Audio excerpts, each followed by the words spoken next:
Cette petite capsule fait suite pour l'exercice ventre Bruxelles premier semestre. C'est pour un petit peu affiner aussi la mise en forme des cellules. Donc en fait, ici on se rend compte que ventre Bruxelles premier semestre était centré sur le tableau.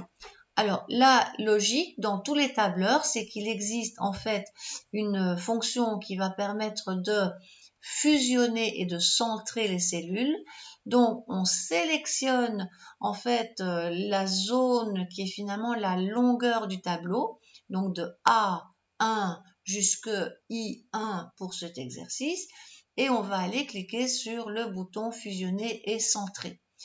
Voilà, en cliquant, il arrive. Si jamais je change d'avis ou je veux enlever ça, c'est un bouton bascule, il revient en fait comme ça, mais je reclique une fois de plus, j'ai le résultat que je veux. Je signale que si on s'était trompé de zone, ça arrive souvent, qu'en fait on se dit ouh là là, c'est comme ça, je vais trop loin. Mais évidemment, il va aller le centrer sur une zone trop longue. Hein. Donc ça, c'est pas bon. Donc il faut le mettre vraiment, avoir la bonne zone de fusion. Et du coup, il considère ça en quelque sorte comme une seule cellule. Ça, c'est la logique. Bien sûr, dans cette cellule, on pourrait peut-être même décider de remettre quand même ventre Bruxelles premier semestre à gauche, mais en fait, par défaut, le fusionner et centrer, il fait bien son boulot, il fusionne et il centre. Alors, autre petite subtilité aussi, ici, c'est qu'on s'aperçoit qu'on a un petit peu remodelé l'alignement de la ligne, en tout cas. On a autant centré donc horizontalement que verticalement. Donc ça, si je le remets, je pense que par défaut, une cellule, elle n'a pas cet alignement. Elle va peut-être se présenter, je pense que c'est plutôt comme ça. Donc si on élargit, enfin si on agrandit donc la hauteur de cette ligne, eh bien ça ne va pas se présenter joliment comme ça.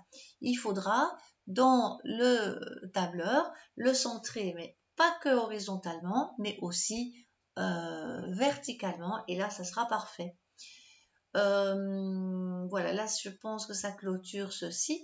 Je pense aussi que ce serait peut-être l'occasion de montrer que il n'y a pas de possibilité de faire vraiment de retour de ligne ici, tel que je vois, ou alors avec un contrôle, ah oui, avec un control enter dans calque, ça, on peut faire un petit retour de ligne. On va pas abuser de ça, hein, c'est pas top, hein, faut essayer d'éviter. Parce que ça ne se met pas toujours très très bien dans dans la mise en forme du tableau, mais ça peut être intéressant de le savoir. Il y a d'autres subtilités pour les alignements qu'on pourra dire après, mais c'est l'occasion. Je crois que c'est à peu près tout en ce qui concerne cet exercice. Et donc ça clôture cette capsule.